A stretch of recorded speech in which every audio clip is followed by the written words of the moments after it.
And we have some breaking news coming in now. According to Election Commission sources, the Election Commission's first decision in Model Code of Conduct violation complaint against Prime Minister Modi has come, and it says that mention of Ram Temple and Kartarpur corridor in UP's Pilibhit rally is not a violation of the Election Code of Conduct.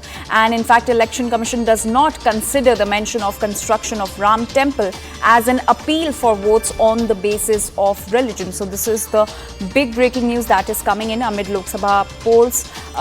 The EC has said that the mention of Ram Temple and Kartarpur corridor is not a violation of the Election Code of Conduct. News 18's Neeraj is now joining us on this story. Neeraj, क्या आप हमें बता सकते हैं कि इसी ने और क्या-क्या कहा है कि क्या चीजें वायलेशन में गिनी नहीं जाएंगी जो कि नेता अपनी स्पीच में यूज कर सकते हैं?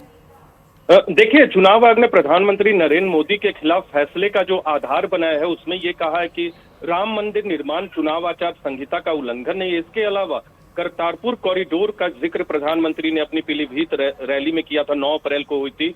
वो भी सरकार की उपलब्धियों के तौर पर उन्होंने जिक्र किया था।